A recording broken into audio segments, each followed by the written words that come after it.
Hello students, I welcome you all once again to another session of topic wise vocab। आज के session में हम discuss करने वाले हैं some idioms और उसके meanings।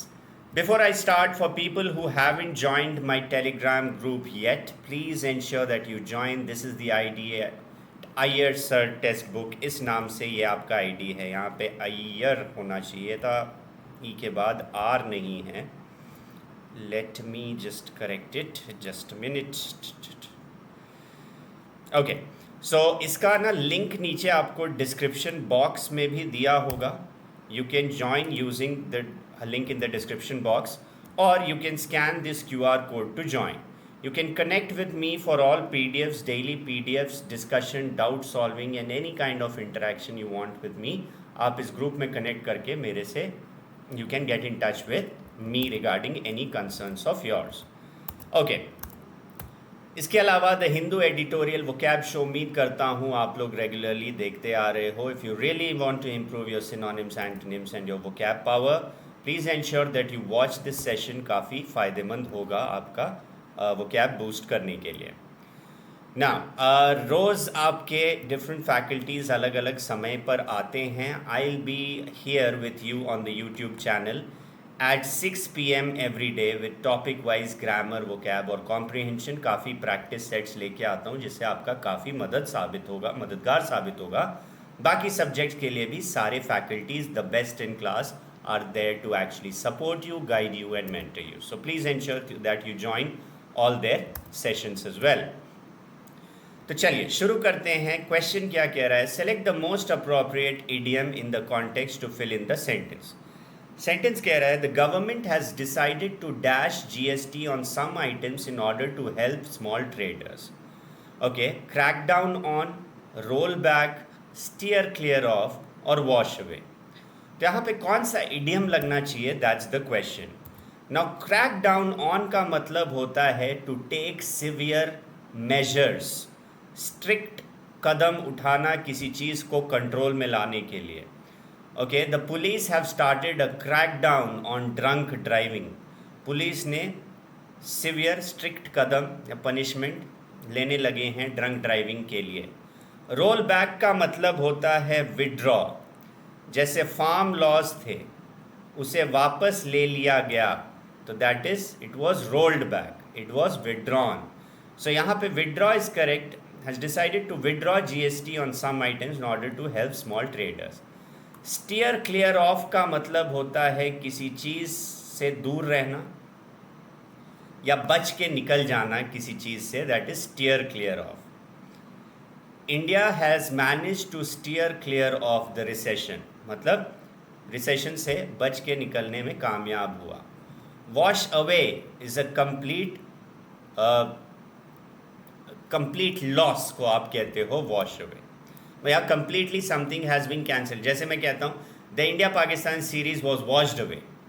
वॉश्ड अवे मतलब कंप्लीटली वो कैंसिल हो गया, उस सेंस में बोला जाता है वॉश्ड अवे। अगला है they have dash debt, raise the roof, run into, see eye to eye और स्क्वायर द सर्कल। तो यहाँ पे आप लिखोगे they have run into debt. Run into debt मतलब वो उधार में डूब गए हैं।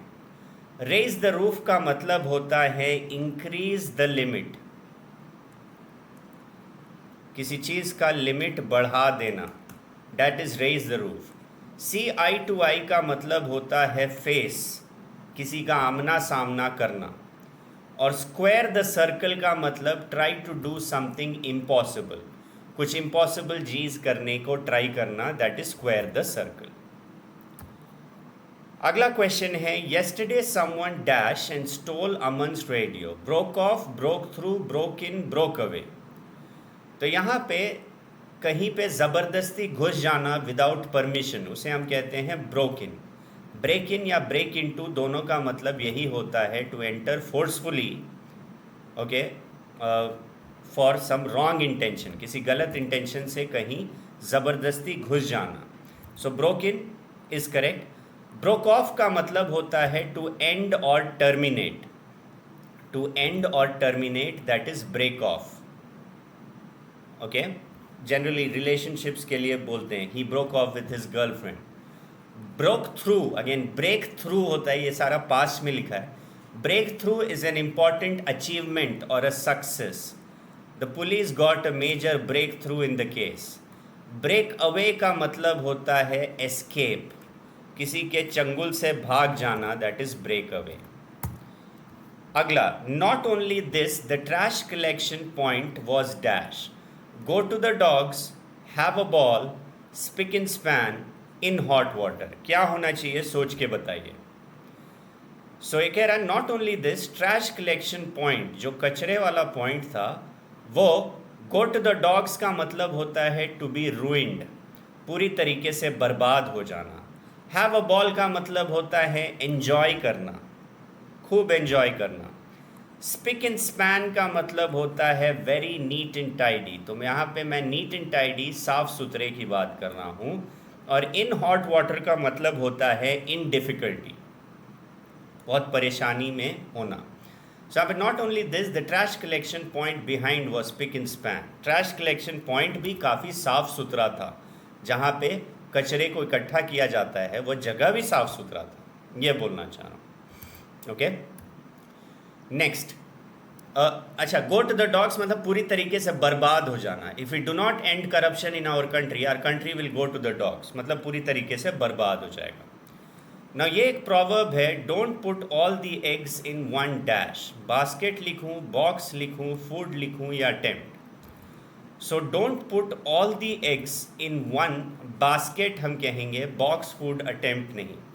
मतलब सारे रिसोर्सेज अपने एक ही जगह मत लगाइए. That is don't put all your eggs in one basket. जैसे म्यूचुअल फंड हुआ या शेयर ब्रोकिंग वगैरह में अगर आप इन्वेस्ट करते हो तो उसमें बोला जाता है अपने सभी पैसे को एक जगह मत डालो, थोड़ा थोड़ा बांट दो हर जगह.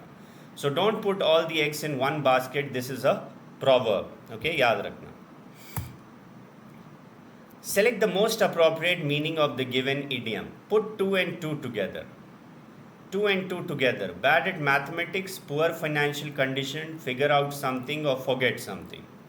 So if you are saying putting two and two together, इसका मतलब होता है to figure out something.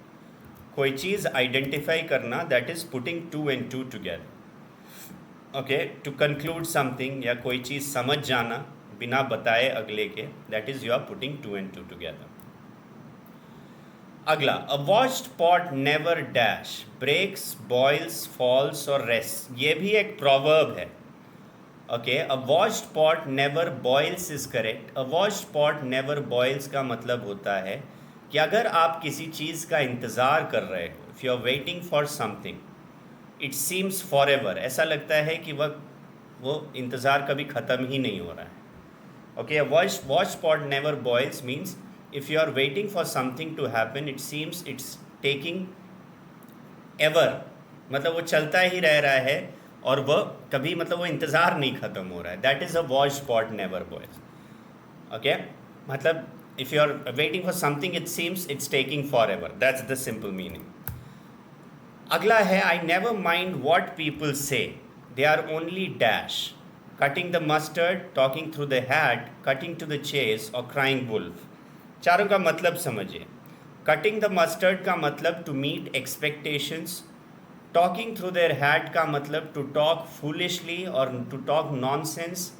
Cutting to the chase का मतलब होता है come to the point. And crying wolf का मतलब होता है फॉल्स अलार्म, गलत चेतावनी देना. सो मुझे कोई फ़र्क नहीं पड़ता है कि लोग क्या कहते हैं, they are only talking nonsense. So this is the most appropriate one, talking through their hat, which means talking nonsense. Cutting the mustard, meet expectations. Cut to the chase, come to the point. Okay, do not beat around the bush, cut to the chase means come to the point. Crying wolf is false alarm, गलत चेतावनी. आपने बचपन में वो story भी सुना होगा. Next question is, we finally have the full group assembled, so let's dash and get this thing done. Let's eye for an eye. Eye for an eye मतलब जैसे को तैसा, tit for tat. Let's apple pie order. Apple pie order का मतलब होता है in perfect order. कोई चीज़ बहुत ही सही ऑर्डर में रखा गया हो तो that is apple pie order. Sweet little talk का मतलब होता है फ्लैटरी, चिकनी चुपड़ी बातें। Make hay while the sun shines, जब लोहा गर्म हो तो हथौड़ा मार दो।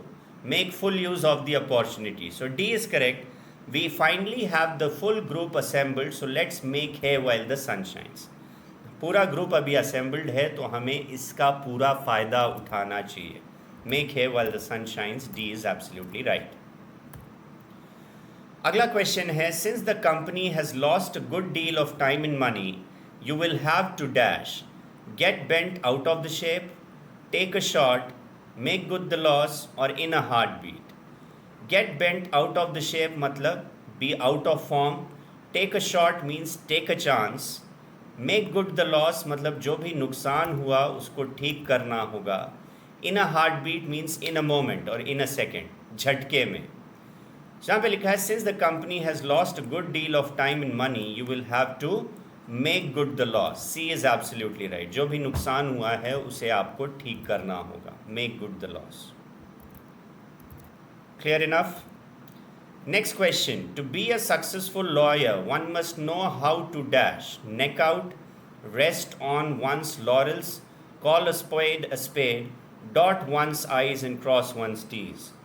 सो चारों का मतलब समझो। नेक आउट का मतलब होता है सपोर्ट समवन, किसी के सपोर्ट में खड़ा होना। I will stick my neck out for you. Okay, if someone says anything against you, I will stick my neck out for you. कोई भी तुम्हारे खिलाफ कुछ बोलता है तो मैं तुम्हारे सपोर्ट में खड़ा रहूँगा। Rest on once laurels means to relax after winning a competition, relax after a success. कोई सक्सेस हुआ है या कोई कंपटीशन आपने जीता है उसके बाद रिलैक्स करना, that is rest on once laurels. Call a spade means सीधी सीधी बात। Okay, to talk in straightforward terms. Dot one's i's and cross one's t's means to be careful while speaking and writing, लिखने और बोलने समय careful रहना। तो to be a successful lawyer one must know how to dot one's i's and cross one's t's, be careful in writing and speaking. D is correct. अगला सवाल है, trust her to dash, she could never keep a secret. Spill the beans का मतलब disclose a secret, कोई secret बता देना। Jump the gun means to act out of turn, आपके समय से पहले कोई काम करना। Knock out means to be out of a competition. Let off steam means to relax. So यहाँ पे trust her to spill the beans means disclose the secret, she never could keep a secret. पक्के तौर पर वह सबको बता देगी, वो कभी सीक्रेट रख ही नहीं सकती। So trust her to spill the beans, A is absolutely right. अगला सवाल है, she had a dash in the bus accident, hairbreadth escape, man of part, at odds और bed of roses. तो यहाँ पे हेयर ब्रेड एस्केप का मतलब होता है बाल बाल बचना। She had a hair breadth escape मतलब बाल बाल बच गई वो। और मैन ऑफ पार्ट का मतलब होता है man of qualities. Okay, man of qualities, that is man of parts. या one who has ability in many different areas, that is man of part. Multi skilled व्यक्ति को हम कहते हैं man of parts. At odds का मतलब eight ए dispute, किसी से किसी प्रकार का विवाद और डिसएग्रीमेंट होना। बेड ऑफ रोजेस का मतलब a very comfortable situation. So she had a hair breadth escape in the bus accident, A is absolutely correct. अगला सवाल है, in trying to solve the crime the detective found himself dash, yet the mystery kept deepening, beating around the bush, letting his hair down, making room for others, beating his brains out. Beat around the bush मतलब घुमा फिरा के बात करना। Let once hair down means to relax and enjoy oneself. Okay, I am tired of working, I am going to let my hair down for some days मतलब I am going to relax and enjoy. Make room for others मतलब दूसरों को भी chance देना। Beating his brains out means try to do everything possible, think of every possible solution. So in trying to solve the crime, the detective found himself beating his brains out. D is absolutely right. सारे solutions उसने ढूंढ लिए but वह solve नहीं कर पाया, तो D is correct. अगला सवाल है, they asked to dash until they got their monthly cheque. Apple of discord, put on the cuff, break the ice, jack of all trades. An apple of discord का मतलब होता है cause of quarrel, झगड़े की वजह, that is an apple of Discord, झगड़े की वजह। पुट ऑन द कफ का मतलब होता है टेक अ लोन, कोई लोन लेना या एडवांस पेमेंट लेना। ब्रेक द आइस मतलब टू स्टार्ट अ कन्वर्सेशन, जैसे आप किसी नई कंपनी में गए हो, आप किसी को जानते नहीं हो, you try to break the ice मतलब you try to start a conversation. Jack of all trades का मतलब भी multi skilled, man of parts, as jack of all trades also. So correct answer होगा they asked to put on the cuff until they got their monthly cheque. चाहते थे loan के लिए, जब तक उनको मंथली सैलरी न मिल जाए तब तक वो लोन चाह रहे थे, that's the meaning. Next question, the Supreme Court declared this provision of the Indian Penal Code null and void. Null and void का meaning appropriate, valid, copied or having no legal force. Now obviously polity में पढ़ा होगा, null and void means that which doesn't have any legal force, that is null and void. And not having any legal force, that is null and void. अगला, Russia has an affinity with India. Affinity मतलब एक प्रकार का closeness है। Great enmity, dual relationship, a great danger, close relationship. So Russia has an affinity with India, you'll say it has a close relationship, D is correct. Okay, Russia has a close relationship with India, D is absolutely right. अगला सवाल है, क्या लिखा है देखो, choose the following that can substitute for the words written in capital letters in the sentence. You are too stubborn मतलब ढीठ, as you always stick to your guns. तुम बहुत ढीठ हो because you always stick to your guns का मतलब stick to your guns, ये idiom का मतलब क्या हुआ? Shoot mercilessly, refuse to change, stick fork in food और be modernized. So stick to your guns का मतलब होता है refuse to change, किसी बात पर अड़े रहना, बिल्कुल भी flexible ना होना किसी चीज़ के लिए। To stick to the guns means refusing to change. So yes, B is absolutely correct for this question. अगला सवाल है, which one of the following can be used as substitute for the words written in capital letters in the sentence? We must not count the chickens before they are hatched. We must not delay something, plan anything that depends on a good thing you expect to happen, procrastinate things मतलब delay things, count the number of solutions available to a problem. So count the chickens before they are hatched का मतलब आप ख्याली पुलाव बनाने लगे, but असल में ground reality ये है कि कुछ हुआ ही नहीं, बस ख्याली पुलाव में ही खोए हुए हो। So which means plan anything that depends on a good thing you expect to happen. ख्याली पुलाव बनाना, या building castles in the air, ये भी एक idiom है इसका। Build castles in the air, counting the chickens before they are hatched. Next, the rules and conditions should be in black and white. If something is in black and white, it means what? In written, simple, colorful or orally understood. If something is in black and white, इसका मतलब हुआ it is should be in written form. लिखित में होना, that is being in black and white. So A is absolutely right. If something is in black and white, it is in written form. So these were the questions based on idioms for the day. उम्मीद करता हूँ session अच्छा लगा होगा। मैं multiple questions में चार options थे, चारों में idioms ही थे, तो मैंने सभी के मीनिंग्स आपको बताए हैं। ये ज़्यादा सेशंस में बहुत लंबा नहीं रखता, क्योंकि मैं छोटे समय में फटाफट एक जो है ना क्या कहते हैं, रैपिड फायर बूस्ट देना चाहता हूँ आप लोगों को, कि आपको रिवीजन बहुत अच्छी तरीके से हो ताकि आप एग्ज़ाम्स क्लियर कर सको।